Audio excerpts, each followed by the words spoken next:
Well, good evening. Welcome to the third of these Chalmers Lectures. Welcome to those of you who are watching this online. We are pleased to be part of a very wide company. Neil was telling me that we've certainly had people from America and Italy listening in, what they gain from this. Perhaps they'll tell us. So we may be restricted in number here, but we're joined by a far larger company of people who are watching us live and who will watch us tomorrow when the lecture's posted on the Church of Scotland website. A format tonight: we're going to have the lecture, we're going to have some questions, there's a glass of wine.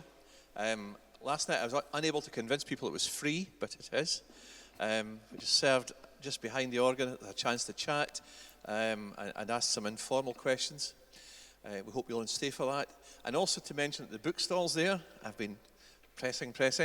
The bookstall's there, so there's a chance after we hear the lecture to buy some books and see the bigger set of thinkings, writings, musings of the Rev Dr Sam Wells.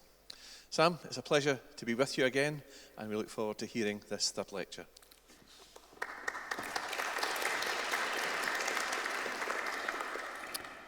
Thank you, George. Thank you for that generous welcome. Thank you again to the committee that kindly gave me the very great honour and privilege of delivering these lectures. And a special thank you to those who've made it to all three lectures so far. The diehards, I think you're known as. Let us pray. If I love thee for hope of heaven, then deny me heaven.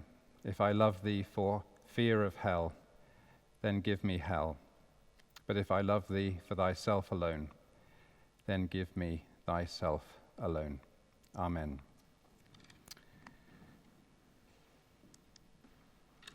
A special mention for one of the founders and inspirations for HeartEdge, who died too young just less than a week ago. I set out to address three questions tonight. First, is there something inherently problematic in church getting too tangled up in business? Surely there must be a good reason why it isn't very common. Perhaps that reason lies in some deep-lying incompatibility identified in the Bible but easily overlooked. Or maybe the issue is whether the church should set its face against the all-pervading tide of neoliberalism.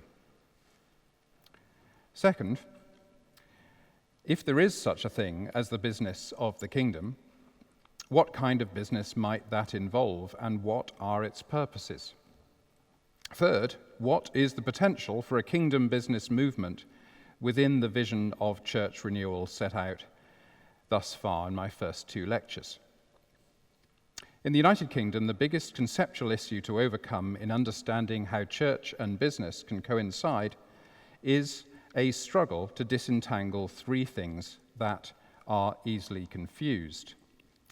First is that the popular image of church amongst insiders and outsiders is a cheerful one of a sleepy vicar or minister, a part-time secretary, and a working party every few months to dig out the churchyard and clear the gutters. This dovetails with the widespread notion of Christianity as otherworldly, absent-minded, harmless, hapless, and homespun, as found in the Vicar of Dibley and Dad's Army. By contrast, a second is an image of business as a tight ship, a culture of money and success and the power, influence, and often ruthlessness that come with them. For a lot of people, such things are always suspicious and usually bad, and a church is an easier place to relate to when it's hand-to-mouth, happy-go-lucky, and less transparent about how it pays the bills. There's a lingering memory that Jesus drove money changers out of the temple, and for some, this invalidates commercial activity altogether. But most people realize he was condemning the exploitation of the poor and the instrumentalization of religion for profiteering rather than discrediting business itself. After all, his family were carpenters. And the third element is the fear that if church gets too tangled up with business, the culture of business may obscure or even displace what has historically been the heart of what is meant by church, a living, worshipping, witnessing Christian community. It's in this last element, the sense that business is all very well but is somehow not really church, that the key anxiety resides. Consider the word business. It's obviously derived from busyness, the state of being frenetic, occupied, all over busy. Here we have to acknowledge a philosophical and class-based distinction that goes back to classical times.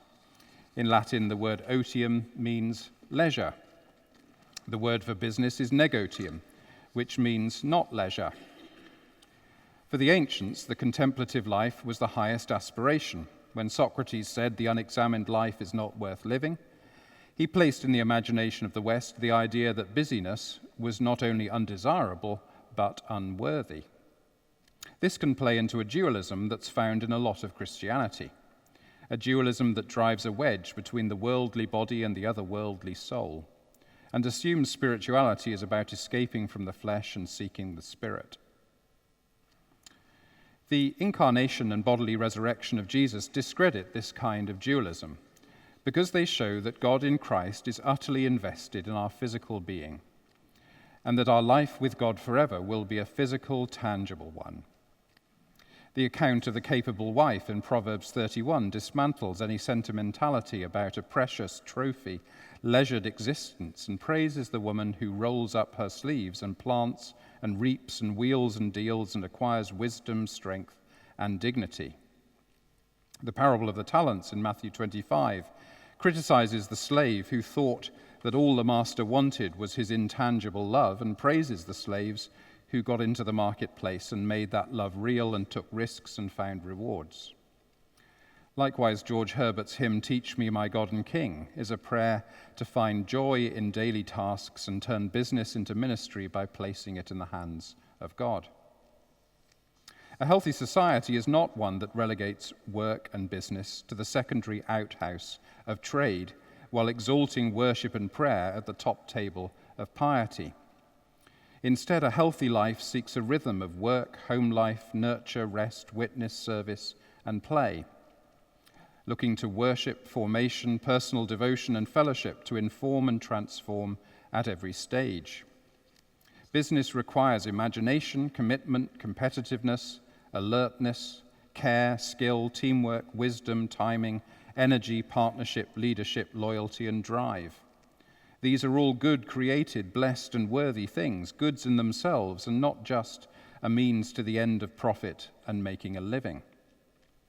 If one had £1 million, one could give it away to a charity, but it might be better to set up or develop a business that gave livelihood, companionship, and flourishing life to a whole network of people, while generating revenue for government and offering dignity to a community.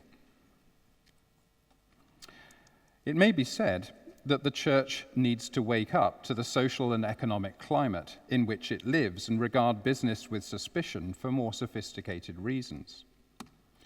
While the critique of capitalism goes back at least as far as Karl Marx, a somewhat different analysis has arisen in relation to the prevailing neoliberalism of the period since about 1980. Neoliberalism, in broad terms, is a theory that deeply respects private property rights, free markets, and free trade, while conceiving of almost all human activity in terms of competition and efficiency. Thus, neoliberalism has emerged as a totalizing system that aspires to a level of influence where nothing is entirely outside its domain. It begins to be almost impossible to imagine any coherent alternative.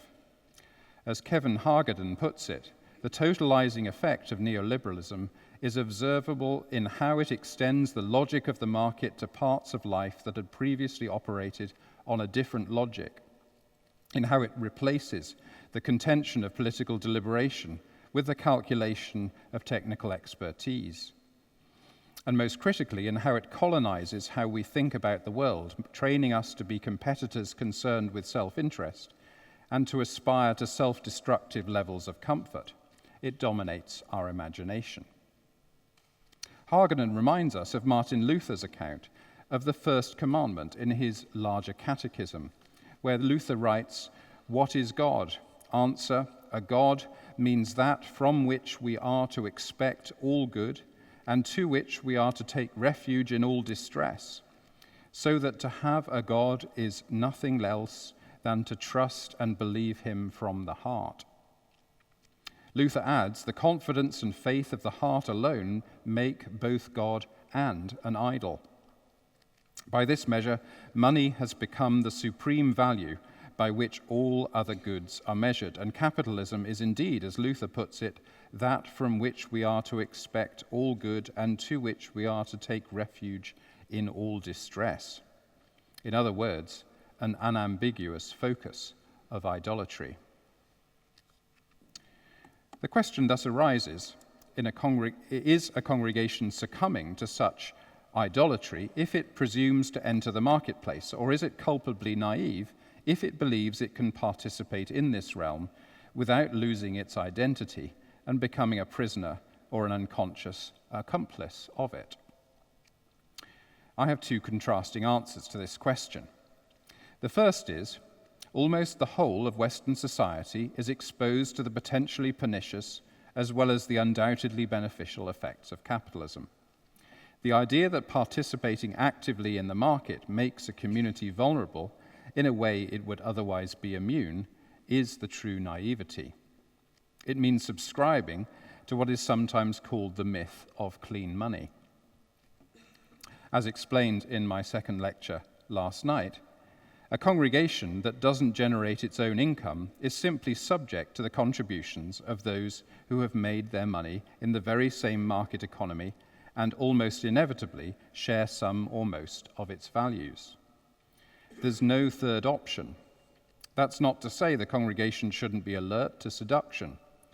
Market thinking must always be one means among many and never be allowed to become an end. A church must continue to ensure all its language about people and purpose resists commodification and instrumentalization. The second answer is, surely the context of the dominance of neoliberal thinking requires more than ever examples of how a community may engage in business without making the market an idol.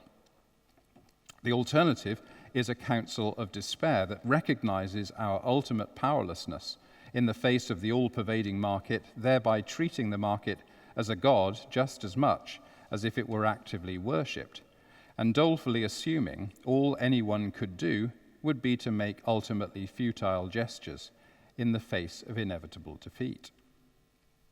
Thus, a brief acknowledgement of the context of neoliberal thinking only strengthens the urgency of offering positive, humble, constructive examples of business pursued with an end beyond competition and efficiency. I'm going to assume that my arguments thus far have left the listener with an appetite to explore what a closer connection of church and business might involve. There are broadly three kinds of businesses available to congregations that wish to pursue commercial engagement in the spirit envisaged in this lecture. The first is, as you see, instrumental. Undertake a legitimate trading activity that has no direct social impact, make a profit, and then transfer that profit to other activities that do have direct social impact, whether simply the sustainability of the congregation and its building, or such mission projects as it pursues. Number two, exemplary.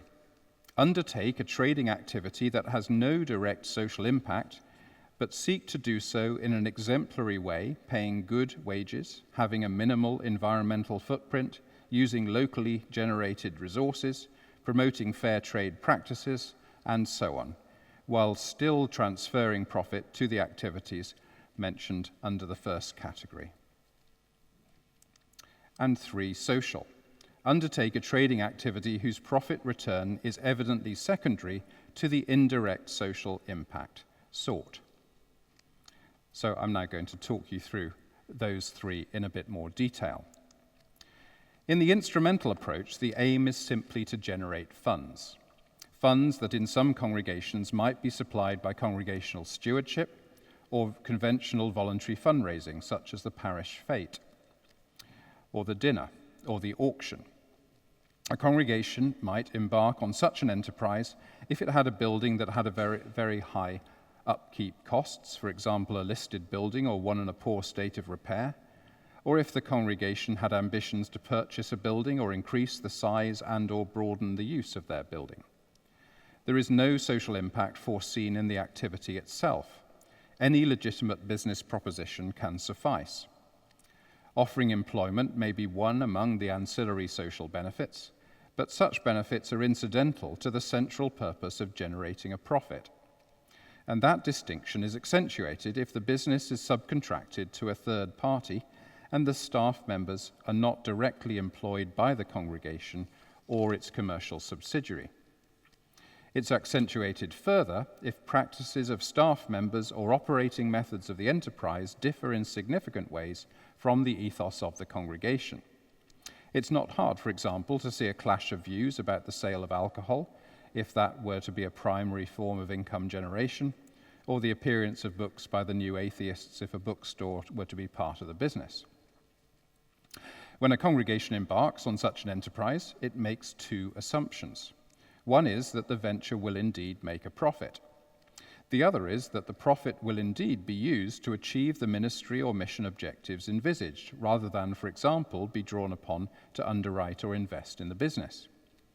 In broad terms, this approach is similar to the way a regular business disburses a proportion of its profit through its corporate social responsibility budget, how a foundation invests its endowment in financial markets, or how charities develop trading subsidiaries. Thus, the National Trust runs a large number of gift shops. Turning to the exemplary approach, many of the same principles apply. The difference is that the congregation sees the enterprise not just as a cash cow to fund its ministry and mission, but as part of, and in some cases integral to, its ministry and mission. For that reason, it accepts a lower financial return because it regards some of what would have been profit as expenditure on ministry and mission. For example, if it maintains a policy of paying an optional local minimum wage, or assigning more than statutory sick pay, or giving its staff other such benefits, it is setting the costs of being an exemplary employer against other ministry and mission projects that could have been funded with the same money. This leaves aside the argument that paying better wages makes for happier staff and consequently increased profits, and also the PR value and thus potential financial benefit of being known as a good employer. To make this step is to challenge the conventional understanding of church in a way the first approach need not. For example, can it still be described as mission and ministry if many or most of the people employed by the business aren't Christians? To answer no to this question minimizes the power of the Holy Spirit. The Christian story is full of examples of how the Holy Spirit inspires people to further the kingdom beyond the imagination of the church. It wouldn't cross many Christians' minds to suggest that Christian Aid isn't doing mission, even though most people who work for Christian Aid worldwide aren't Christians. Having an open recruitment policy invites into the community a wondrously diverse, extraordinarily committed, and endlessly fascinating body of people whose humility, hard work, and integrity may well put the rest of the community to shame. The mistake is to concentrate on what perhaps isn't there instead of seeing what abundantly is there. An opportunity could be missed to create a living example of creative and dynamic unity and diversity without uniformity or exclusion, exactly what the United Kingdom's multicultural society as a whole is striving for.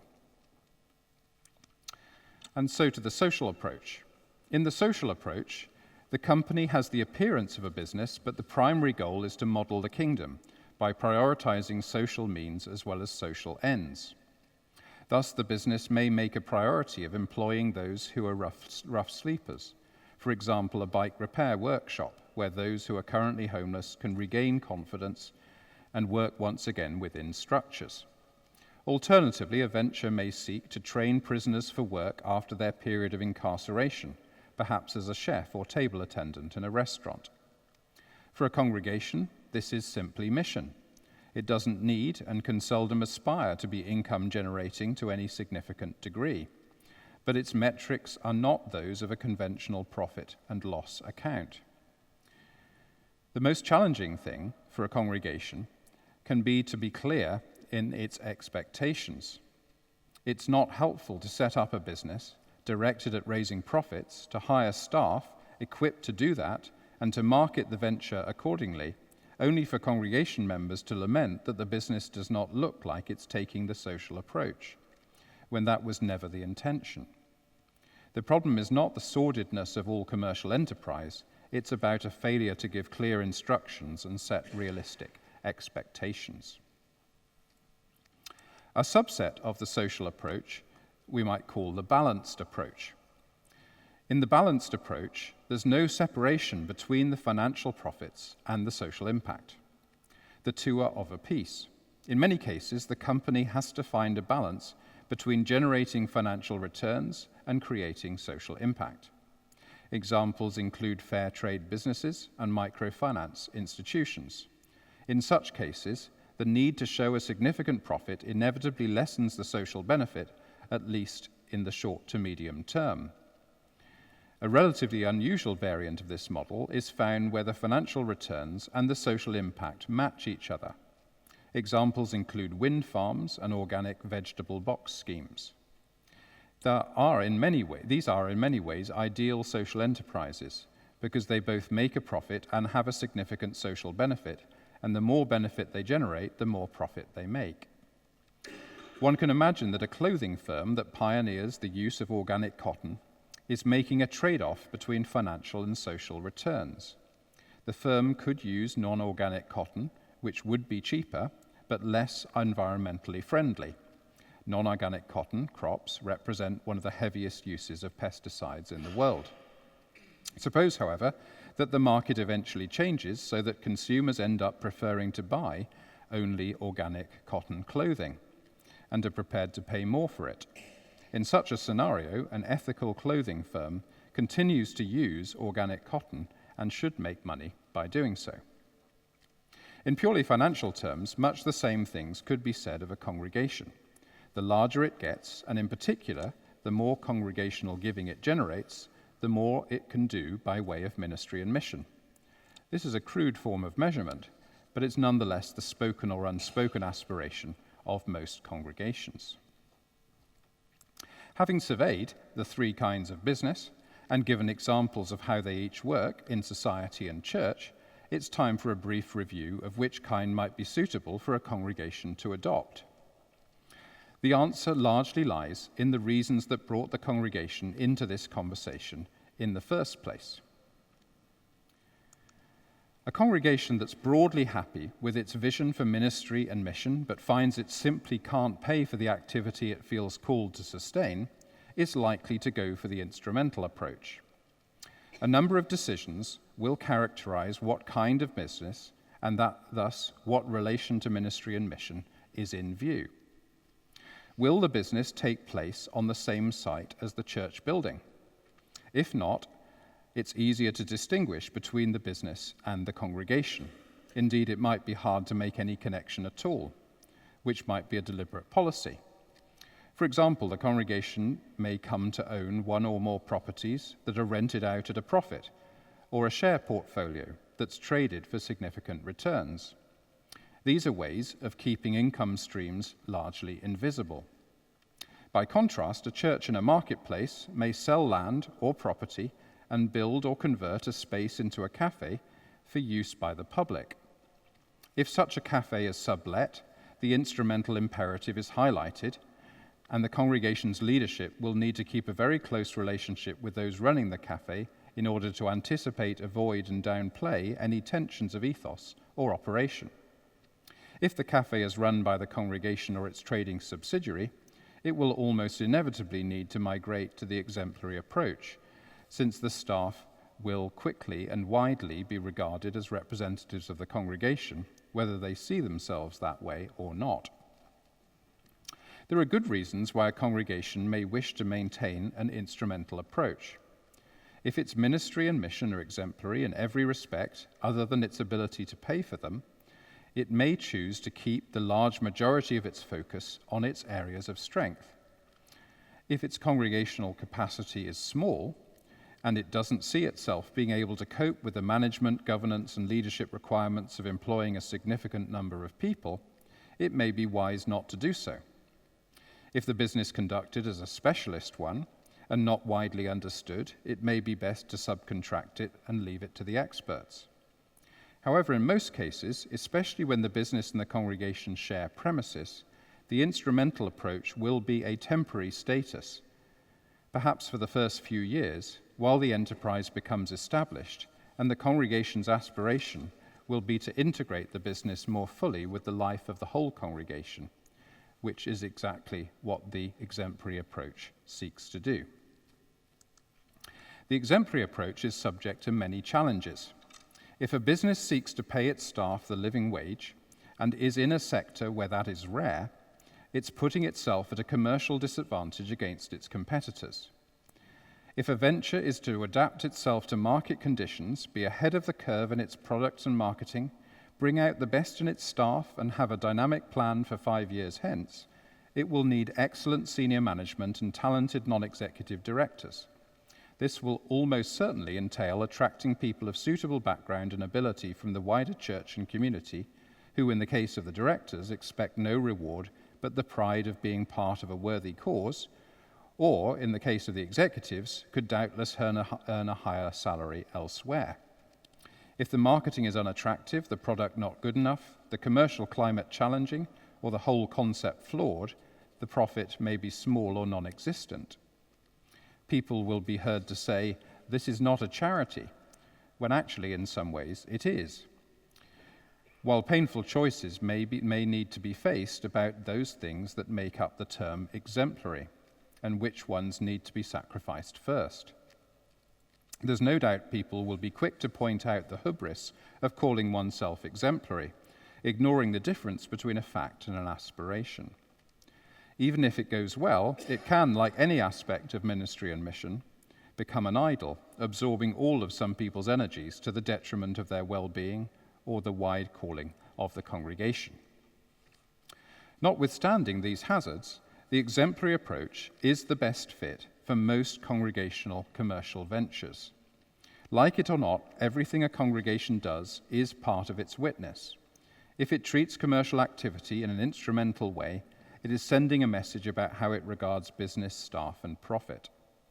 Such a message is at best dualist because it sees spiritual endeavor as superior to material, and at worst cynical because it's using people's labor, or even demeaning because it's regarding the work of some as of less account than the efforts of others.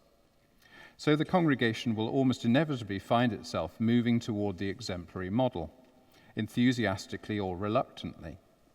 But if it embraces the exemplary approach, and it has the capacity to oversee such a venture, the rewards are much more than just financial. Many congregations cultivate an attitude of studious observation, priding themselves on protest, advocacy, and calling on who knows who to change who knows what. But a successful and exemplary business makes it possible to seek more than that. It creates the opportunity to do several things most churches can't dream of doing. Where many are content to survive, such a congregation can thrive and model what a healthy, sustainable, just, ecological organization might look like in its relations with God, one another, and the created world, in its pattern of work and ministry and mission, prayer and play.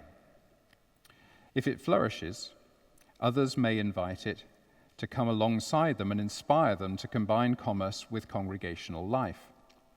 It can be part of reinvigorating the wider church from a disempowered state of complaint, resentment, impoverishment, and nostalgia to a vibrant condition of action, confidence, generosity, and healthy pride. Just as within every congregation there are voices skeptical about the faithfulness of ministry expenditure and demanding all resources be put towards mission, So in every congregational business, similar voices will regard exemplary business as inadequate unless it adopts what I've called the social approach.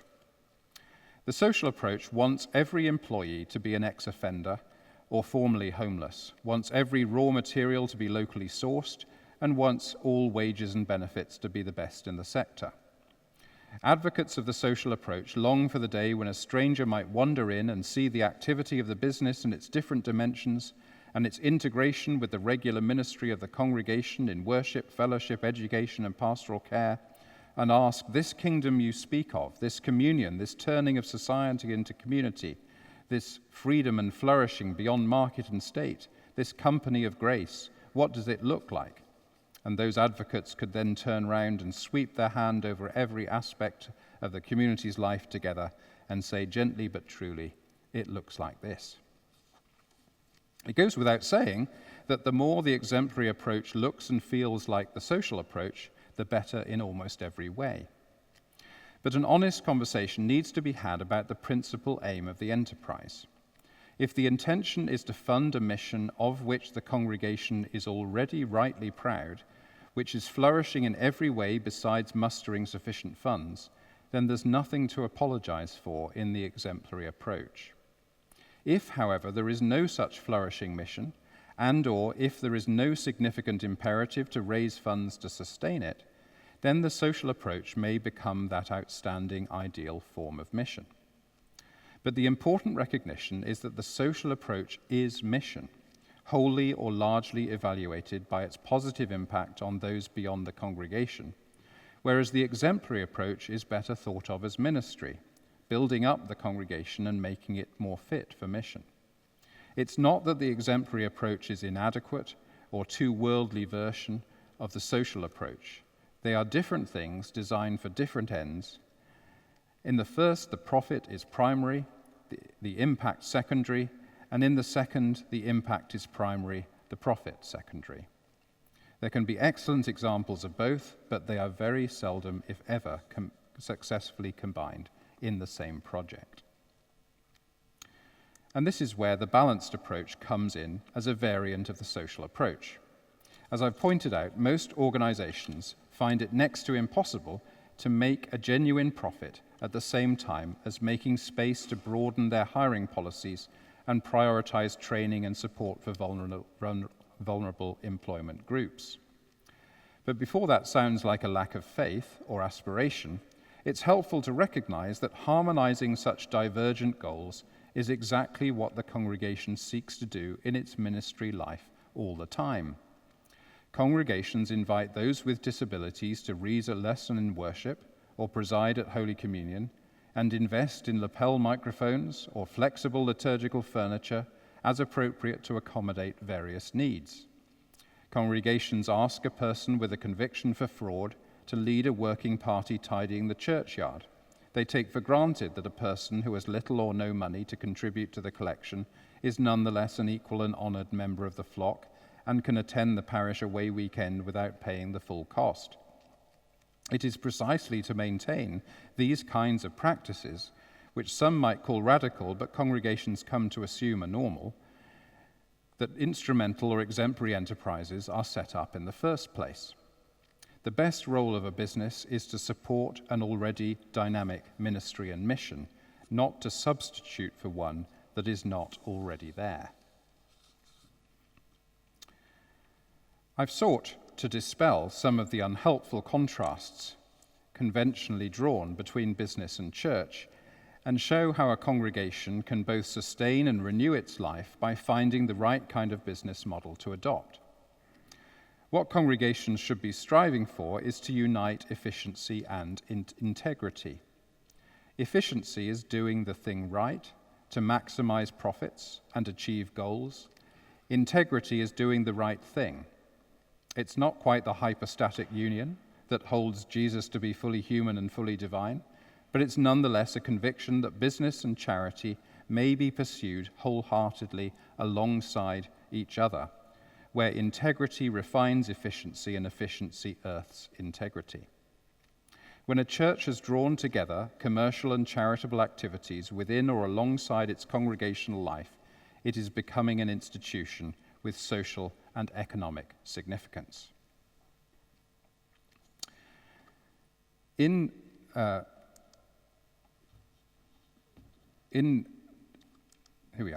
1925, Frederick Lewis Donaldson preached a sermon at Westminster Abbey in which he referred to 7 social sins. Mahatma Gandhi adopted this list and published it later the same year, and somehow it's got more associated with him than with poor old Frederick Lewis Donaldson.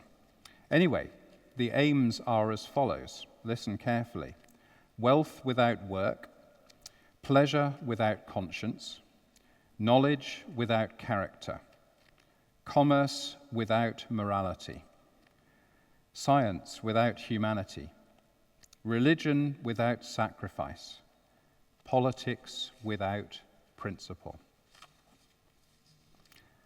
The list hasn't really dated very much. Those who craft institutions with economic and social as well as congregational dimensions don't say to everyone else, "This is how you're wrong," but say to themselves, "We're going to make our boldest effort to do the right thing and to do it right."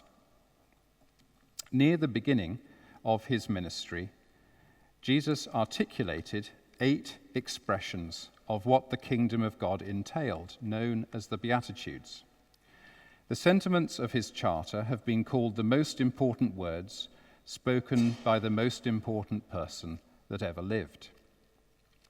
In the spirit of that charter, I want to spend a few moments now suggesting 8 expressions of what a healthy blend of charitable venture and commercial enterprise might entail, as an attempt to respond to the 7 social sins. These Beatitudes are written not from the point of view of the leaders, the customers, or the beneficiaries of the institution, but from that of its employees. What should it be like to work for a business? I suggest as follows. Blessed are those who are needed, for they will find purpose in serving. For a congregation to set up a company is an act of humility, because it recognizes that if the church is to survive, let alone flourish, it needs the energy and skill of people who are not part of its congregation and in many cases not Christians. The same is true of a congregation that sets up a charity to enlist help in advancing its mission. But there's a great power in saying, "I need you." Most people thrive on being needed and are longing to serve if it's a worthy cause. Number 2, blessed are those who are involved, for they will discover joy in teamwork. If we need to carry out a simple task to support the business or charity, we need to be told precisely what expectations are in order, that we are not set up to fail. But if we've had some say in working out what makes a good event, then we feel an entirely different level of engagement, and we share the joy if it goes well. Like a football team that wins a game, at the end we high-five and know the wonder of the word together. Number 3, blessed are those who are noticed, for they will bring forth surprising gifts. Institutions often use the word inclusion, but what really matters is being seen. Being seen means others perceiving our real talents, which may not immediately be closely related to the task we've been hired to fulfill. But every team grows from what must this team achieve to what can only this team achieve. That's the journey from good to great. Number 4, blessed are those who are rewarded, for they will create a culture of gratitude. This means paying people healthy wages so their lives become sustainable just as the organization becomes sustainable. It's a statement that if an institution is about promoting beauty, truth, and goodness externally, then these things must also be present internally.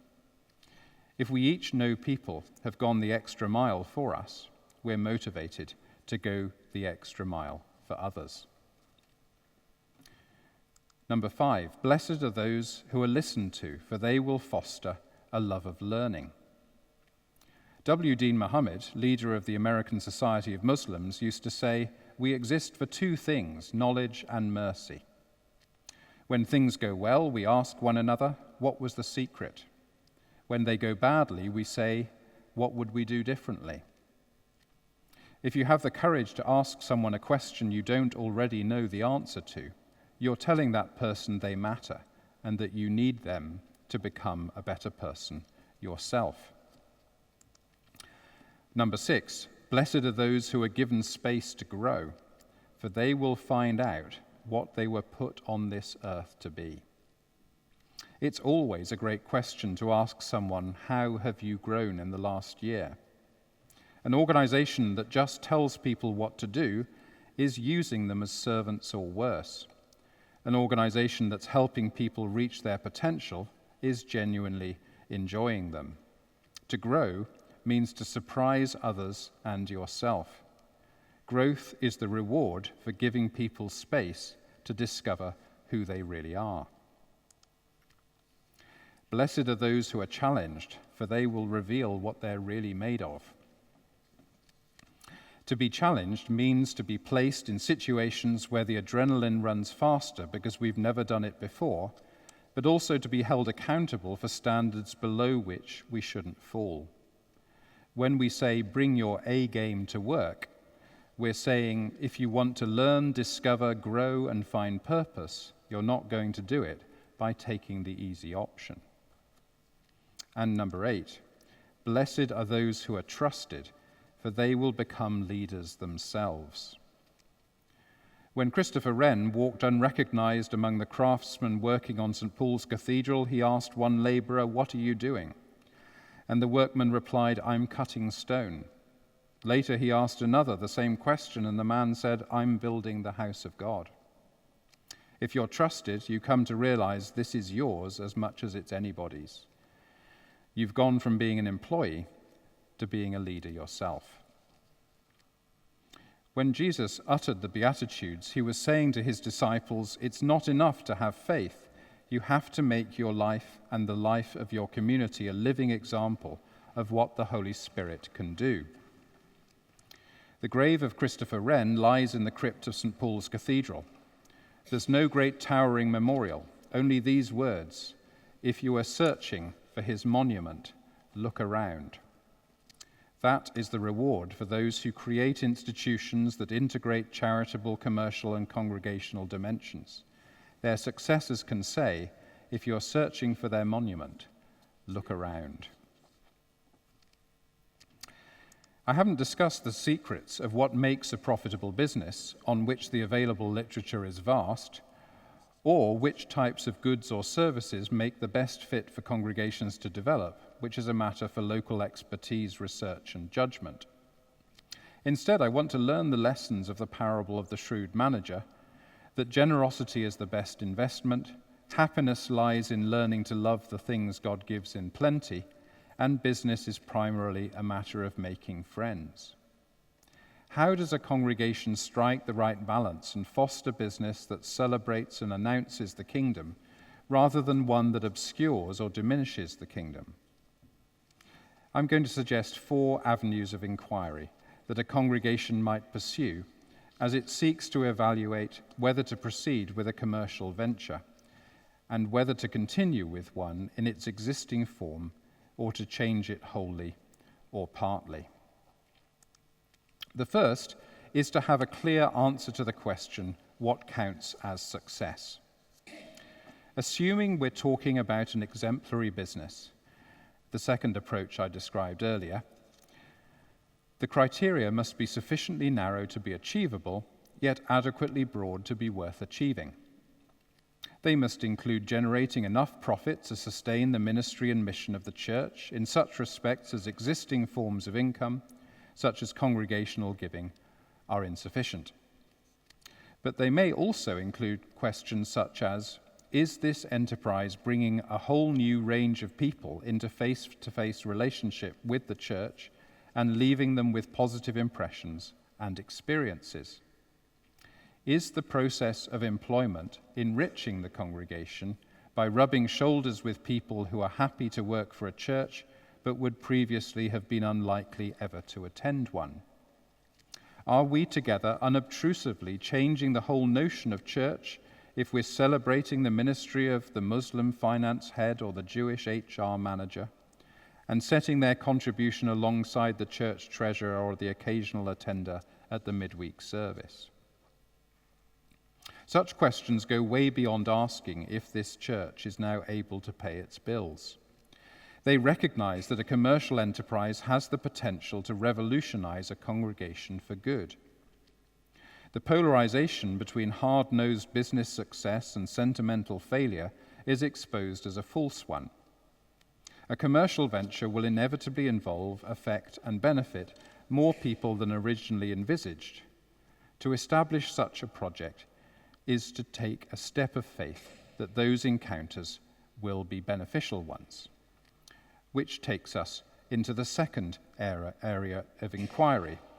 Does the church really believe it is called to an incarnate ministry, addressing the pragmatics of earning a living, sustaining employment, addressing pensions and sick benefits, transacting monetary exchanges, and making difficult decisions that can disappoint some and even hurt others? Jesus was a carpenter's son. Paul was a tent maker. Even the central figures of the Christian faith had to experience the reality of making money to live on, and presumably they found a way to make the practice a blessing. It may be helpful to recognize that conventional congregational stewardship is in practice an instrumental approach. The church takes no responsibility for how the money donated has originally been raised, whether by fraud or extortion, or stealing or sharp practice, or wholesome, non-exploitative honest wage for honest work. Is not congregational enterprise in full public view more likely to be the way of integrity? Is not a scheme like this, in which a whole array of members can take appropriate roles, potentially an opportunity to witness like never before? Here is a living example of how the challenges of discipleship and daily life may be understood, pondered, and engaged. It's a living statement that salvation is not an escape from worldly reality, but living God's future in the midst of present circumstances. Such an enterprise can be a living sacrament of hope in such a way. And this opens a third area of exploration. Is the business making the congregation more honest or less? There's no doubt that professionalism and success take a bit of getting used to in a country that has seldom been in the habit of associating such terms with the word church. There's a way in which professionalism and success can keep a congregation honest, because they dismantle the myth that the church lives on air. And they require and inspire everyone to maintain strong organizational standards about everything they do. But there's also a way in which commercial profits can keep a congregation dishonest, because they can make it possible to have a flourishing church life without the congregation paying all the bills, which is a luxury few churches can comprehend. Nonetheless, it's possible to have commercial activities and administrative practices that deepen and embody a congregation's understanding of the kingdom, rather than conflict with or confuse it. Business brings into a church's life as customers and staff a myriad of people who otherwise might not come near, and a diversity of identity that's dynamic and energizing. By serving people and creating a staff team, a congregation learns what love and justice and flourishing mean when translated into economic decisions and regular habits of trade and employment. If the church wants to pay good wages, it has to make sacrifices elsewhere. If it wants to sell fair trade lines, it has to ensure they're attractive. If it wants to give disadvantaged people a step on the employment ladder, it needs to give them appropriate support. It's seldom easy, but the rewards go far beyond financial stability. Finally comes the question that absorbs all the other questions. Is this what the kingdom looks like? Subsequent lectures explore how culture and compassion reflect and embody the kingdom. But these don't come as great surprises. For a truly holistic account, daily encounter with the incarnate reality of how people live and sustain their lives, and collective endeavor to keep a community going, not with dramatic gifts, but with careful, humble acts of common purpose, is a beautiful yet pragmatic epiphany of craft and grace. It may not be necessary, possible, or desirable for every congregation, but it could be the single most dynamic step in revitalizing the church for a future that's bigger than the past. Thank you.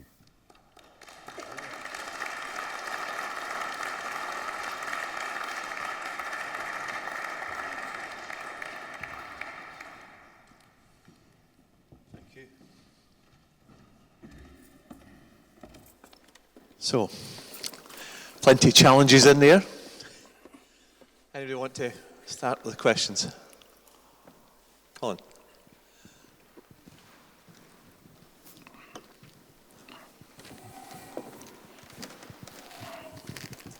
Thank you very much. I've been interested if you would be able to tell us something of how you've earthed these three different models in St Martin-in-the-Fields and something of the journey you've done in practice there. How we've learned or... yes, how you've taken business into your own church down in London. How it's worked out.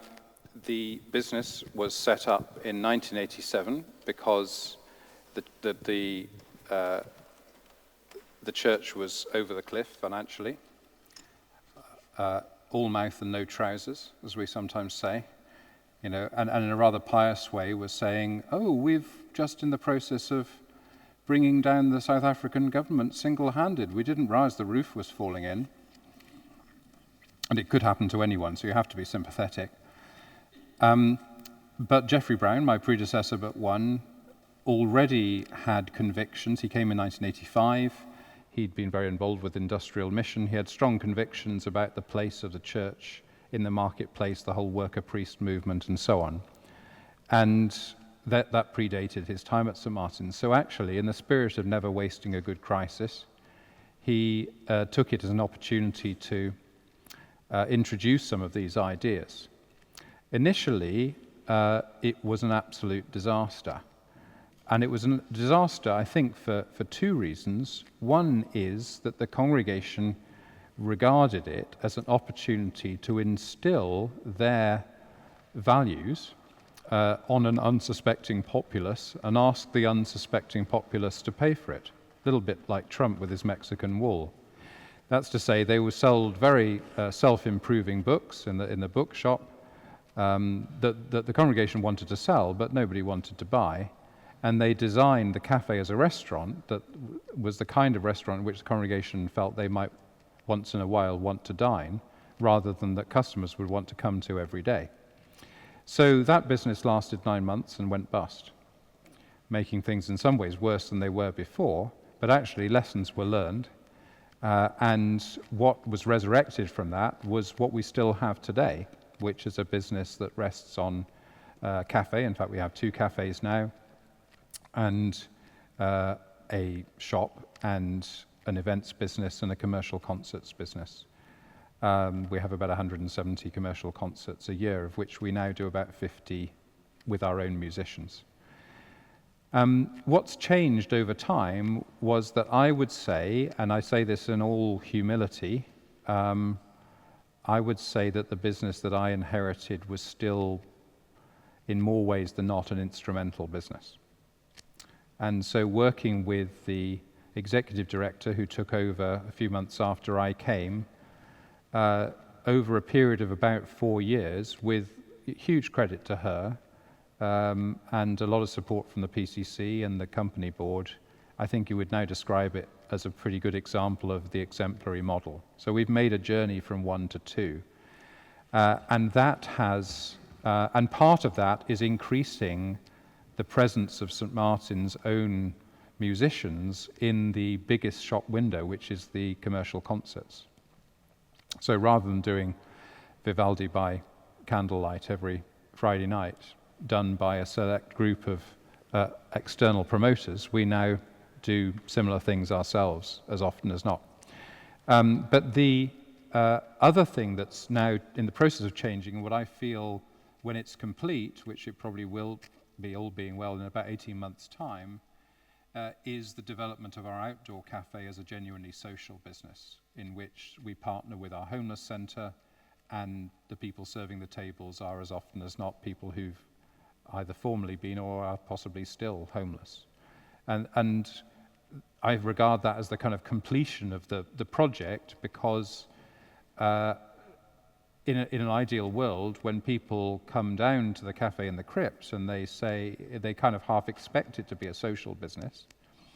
In other words, they expect the coffee to be rubbish and so on, but they expect everyone to be an ex-offender or be disabled in some way, some visible way or whatever. And then when they don't see that, they kind of try, then they have to, you can see their minds going, well, so how is this church? And obviously if you haven't got the answer to that question by the end of tonight, I haven't done my job. But it still leaves that lingering thing of, if we're going to be about social enterprise, we really should be doing some form of the social part. Now, to be perfectly honest, we opened our cafe in the courtyard about 5 or 6 years ago, and rightly or wrongly, it's never made any money. So calling it what it was, about 18 months ago, we said, well, why don't we make an opportunity out of this problem and turn that into a social enterprise, the third kind, which we modelled for a month in August as a pilot project and was pretty successful. So that's what we're going to do full on from next summer. So that, obviously I could bore you for the rest of the evening, but that gives you a flavour of the way what I've been talking about tonight has affected our PCC discussions, our boardroom meetings, and the practice of the senior staff. The big controversial area, and if anyone here can solve this for me tonight, I'd be glad, is we now are currently experiencing a bit of tension between the aspirations of the PCC and the commitments and convictions of the commercial board when it comes to the level of greater than statutory sick pay. Sick pay has become the controversial point that moving from social to instrumental was in the early 90s. But I could be there 30 years and there would never be a time when there wasn't a point of tension in trying to do the best we can. Once you use the word exemplary, you really set yourself up for constant sleepless nights. John? Sam, an online question. Oh, from Ian. Even now, breaking news. Ian asks, or says, the language of goals, targets, profit, and stakeholders seems at odds with the nature and vocabulary of the church. How can a congregation embrace a commercial approach with a sense of integrity and being wary of succumbing to greed and avarice? Well, my perhaps flippant answer is that the great thing about the Church of Scotland, where on the whole very few congregations are engaged in a commercial approach, is that there's no greed or avarice in the Church of Scotland, as we all know. So so that's possibly a slightly flippant, but not an entirely flippant answer. What I'm saying, I guess, if it's not completely obvious, is that you don't need commercial activity to become subject to the 7 deadly sins. We're quite good at doing that independently. Well, I tried to, just to reiterate something I said in the lecture, just make that point particularly clear. Or perhaps I should tell a story. So about 6 months ago, I'm not going to tell the name of the church, but a leader of a congregation and its charitable arm came to see me to say, what should we do? Because obviously once you've been doing a bit of this and got a reputation for it, that's what happens. And that's part of what our HeartEdge movement is designed to provoke, those kind of conversations. So I basically said to them, well, what resources do you currently have? And actually I knew the answer to the question because I'd spoken at that church before, but I was interested in how they described it. Well, they said, well, we've got all sorts of meeting rooms, particularly downstairs. And I said, well, what do you currently do with them? And they said, we currently almost all the time, you would not believe how much of the occupation of those rooms it goes to 12-step programs of Alcoholics Anonymous and other addiction recovery programs. So I said, well, what is that your mission, or does the income from those hirings pay for your mission? And they said, well, we're not, we don't really know the answer to that question. We're kind of somewhere in the middle. I said, you can't be somewhere in the middle. You've got to choose. Which is it? And they couldn't choose. And so then we had a conversation about, if you develop your mission so that you're proud of your mission, housing homeless people, whatever that mission is, then you've got to up the charges for those 12-step program groups, because you've got to get the income for that mission from somewhere. But if the 12-step programs actually are part of your mission, then you don't need to worry quite so much about charging for it, but you do need a quid pro quo. And the kind of quid pro quo you might have is you say to each of those groups, in order to get a modest level of rent, you've got to do something for us. That is, once a year, one member of your group has got to have the courage to come upstairs and speak to our congregation about what, frankly, is the closest analogy to coming to faith, which is recognizing that you're an addict and handing your life over to a higher power, and then allowing yourself to be redeemed in the company of others who have also recognized that they are sinners, if you like. So you've got to send somebody upstairs for us, and then we'll keep the rent low. And then what will you find? You'll suddenly find that people start taking an interest in what you're doing. And now the difference between 12-step programs and, say, homeless work is that, and forgive me for sounding cynical, people in 12-step programs aren't all poor. Plenty of them have got plenty of resources.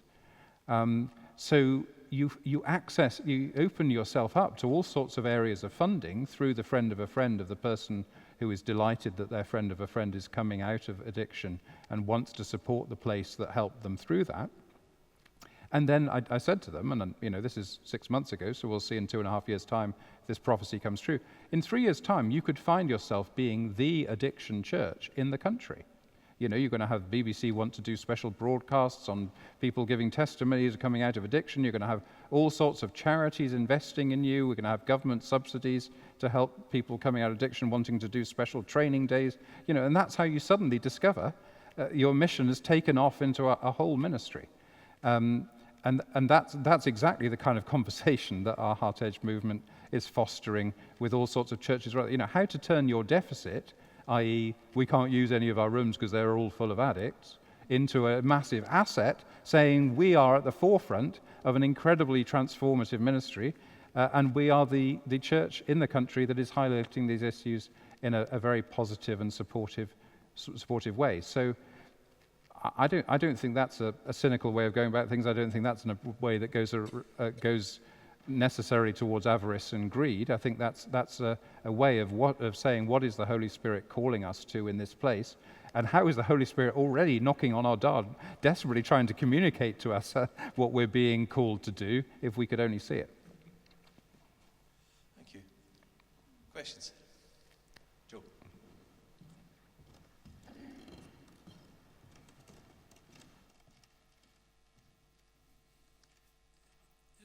In this analysis of social enterprise and its variants, which you've described, how do you deal with the common business notions, business problems of risk and making a loss? Because this is framed in terms of the instrumental business being profitable. Now, one might say that if the instrumental business isn't profitable, then it's not worth doing. But then perhaps there's a gradation that the exemplary business could be loss-making and still be worth doing, and the social enterprise is almost certainly loss-making, and therefore needs, as you've just alluded to, subsidy from charities. And when you start off, you may not actually be very sure about where it's going in that sense, and that's where risk comes into it. I'd be interested in your reflections. Yes, as I said in answer to Colin's opening question, at St Martin's, the first business went bust in 9 months. there has to be a way of managing that, and sometimes that does involve going into debt. I mean, one of the complications of the way our organization is set up is that the company cannot retain any money at the end of the year. It has to disperse it, and so it gift aids it to our PCC, to our church council. And so the church council has to keep a sum in reserve if the whole thing goes belly up. Currently, don't tell anybody, our reserves are not as high as they need to be. And that's one of our biggest budget challenges, and has been for the last 2 or 3 years. We've got to set more money aside in reserves. And we're in Trafalgar Square. Terrorism is a major problem. And the last time a major terrorist incident took place in London, our profits sank below budget for a whole year. So risk is a major factor for us in that sense. And obviously we have insurance, and about precisely those kind of situations. We have insurance if the building is blown up. We have insurance if there's an incident that stops people attending the cafe for a significant length of time. And we have reserves to be able to pay off the staff if that's what it came to. But risk is actually, if this doesn't sound like too much of a clumsy theological move, risk is what the whole of the gospel's about. The whole thing is about, we think it's about us trusting that this God that we can't see and can't prove the existence of will be with us forever. But the real risk is why God would ever take the risk on us. So, risk is written, especially after Good Friday.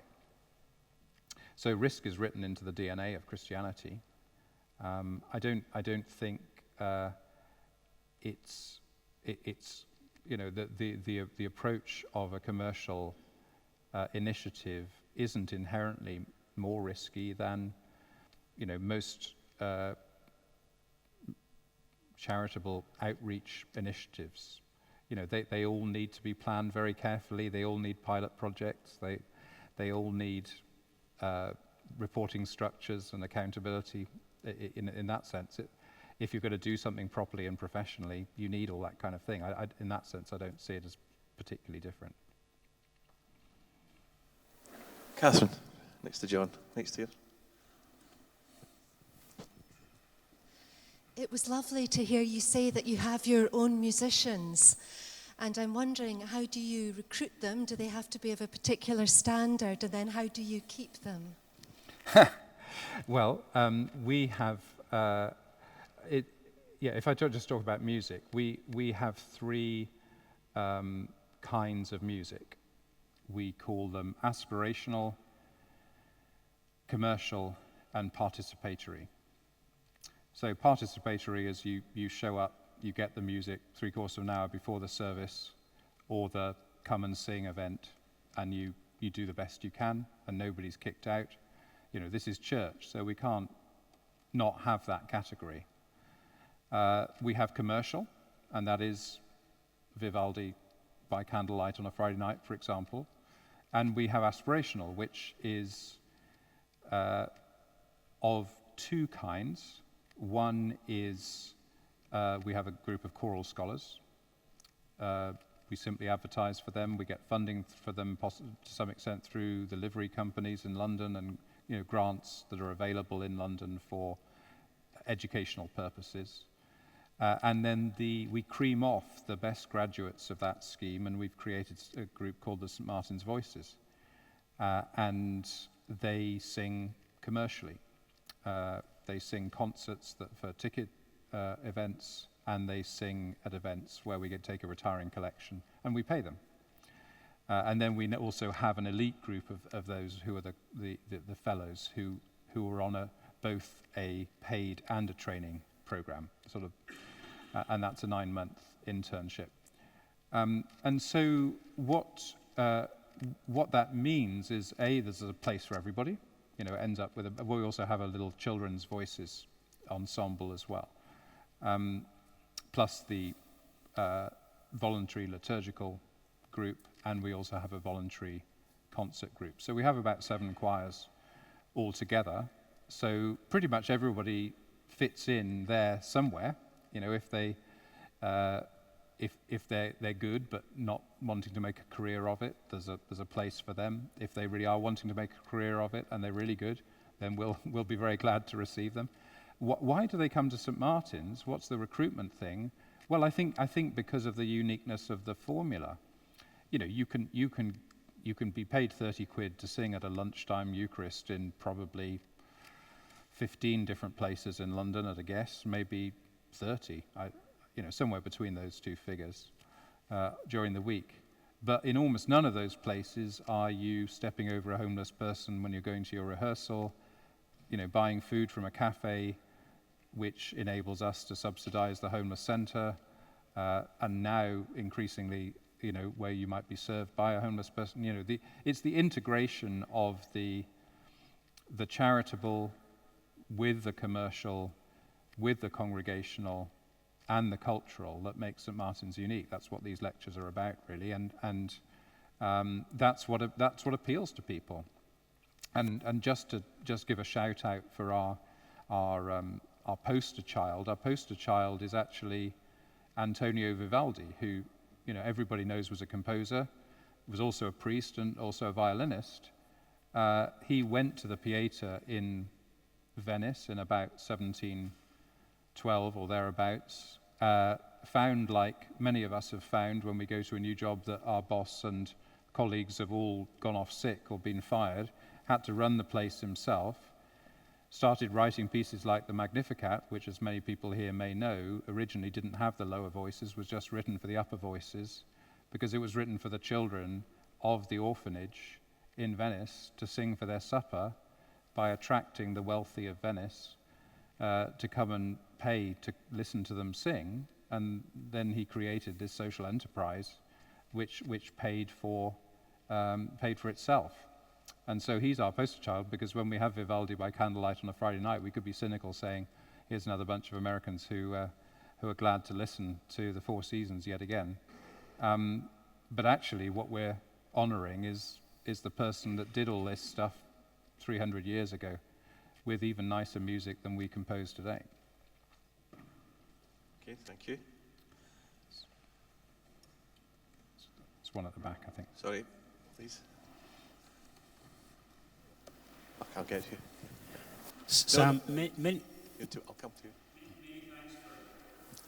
Doing practical theology for us and stimulating, for me, the reflection between practice and theology and practice.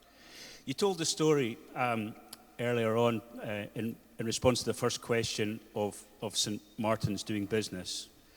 I wonder if you could tell us a bit about how you stimulate theological reflection within the congregation to enable people to be involved on the journey. Well, just to say two things we do. One is at our Patronal Festival, which is at the 11th of November, same day as Remembrance Sunday. It's also the Feast of St Martin of Tours, our patron, and we always celebrate one dimension of the Church's life, and that obviously, because so many of the dimensions of the Church's life are commercial, we often have a period of theological reflection on what we're actually doing as a community around about that date. The other thing to say is that we have a group called Theology Group that meets about once a month after the main act of worship for an hour, to which about 30 or 40 people come every time, at which people bring, I'm always in the chair, or in the one chair. The other chair is occupied by a person from the community who comes and brings their own questions. So those could be, does Gandhi go to heaven, and why do good people suffer? We do plenty of that, familiar chestnuts. But we also do precisely the kind of questions that I've been talking about tonight, and that you're describing as practical theology, which of course makes my heart very happy. So those are, we try to create environments where reflection on our practice is encouraged. Those are probably the two most successful ones. I'd love to be able to tell you that we have PCC meetings where we have floaty discussions about the depths and the ins and outs of all these things.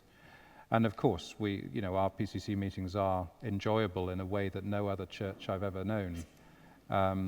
We reach dizzy heights, but I'll keep that a well-kept secret for now. Thank you, John. There's a lady at the front here, and then I'll come to Isabel. No, there's a lady at the front here. No, you need the microphone.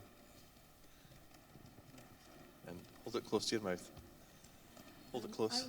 Hold it close. I worked with tradecraft and for tradecraft, and I just wonder if anything went through your mind about that business model, which didn't seem to be really successful in the end, or do you see that a lot came out of it?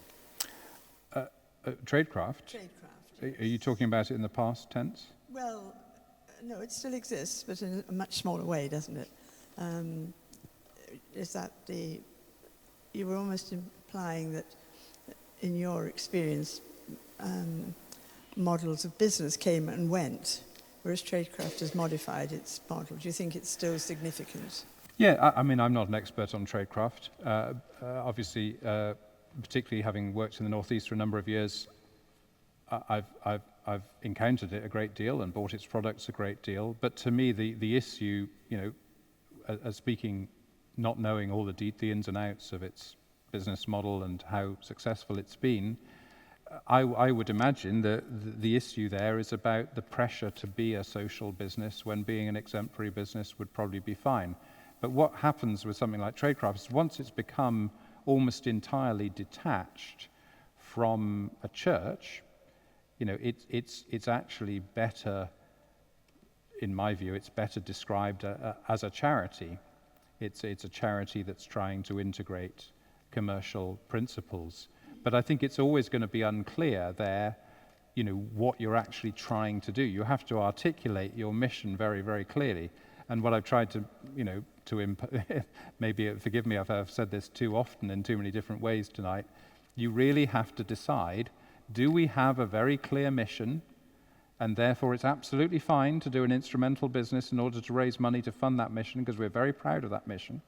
Or do we not have a mission, in which case we're going to set up something that's going to be our mission? And it seems to me tradecraft is an example of the second kind. The kind of approach I'm describing tonight actually, in my view, works better when you're already doing really good work. You just can't pay for it.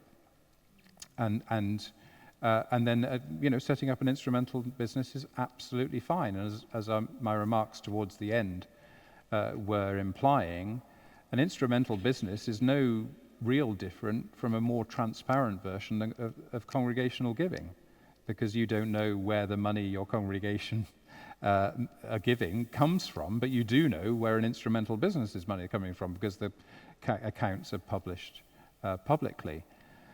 So I would say with something like tradecraft, the pressure is always to make it into a social business. You can imagine their annual meeting, they're constantly scrutinizing to say, are the working conditions fantastic? Are we helping not only to the people in developing world countries to sell their products, but are we helping them to get an education? Are we helping them to develop from this kind of business to a business that is more ecologically sustainable? Once you get into a social mindset, there's almost no limit to the demands that your annual meeting will want to impose on the quality. And that's, to put it really bluntly, that's because if you haven't got a church, you want your business to be your church. But if you have got a church, then you can let your business go on being a business and help fund your church. Good. I think Isabel wants to ask something. Yes, I was intrigued with the title of your lecture this evening, Minding God's Business, Becoming a Parable. And I wondered if you could just explain what you intended by saying becoming a parable. Well,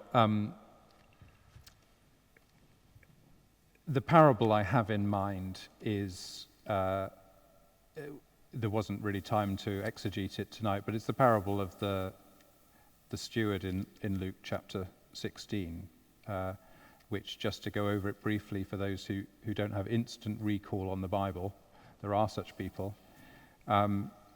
It comes in 4 scenes. The manager is brought before the rich man and told that he's been squandering his goods and defrauding him. The manager goes to see all the creditors and tells them to cut half out of their debts. It all goes very well, and then the manager comes back before the rich man, wondering what the rich man is going to say, and the rich man says, actually, you're better at this than I am. So that's where, as I mentioned briefly in the lecture, the notions of generosity as the best investment come from. And as an encouragement, people have struggled, distinguished exegetes, Luther, Calvin, and so on, have struggled with that passage, which I don't think you need to do, in a sense, because it's a passage that's actually astonishingly similar to the prodigal son story that comes before it. If you recognize they sit next to each other in Luke's gospel, it becomes a much easier parable to read. But it's basically encouraging us to use money for the business of making friends. So in that sense, to the extent that that's what church businesses are doing, they are themselves becoming a parable. Okay. Good. Well, I think that'll maybe do us in the questions. There's a probationary minister, very happy. She's got notes on how to preach in the parable this Sunday. So that's a blessing as well. Thank you for coming. Remember now, we've a chance to meet together. There's wine and soft drinks, and there's the bookstall. Did I mention the bookstall earlier? Are we doing well? Thank you. To browse, and we've got about maybe 40 minutes or so together. So once again, Sam, thank you so much for tonight's lecture. Thank you.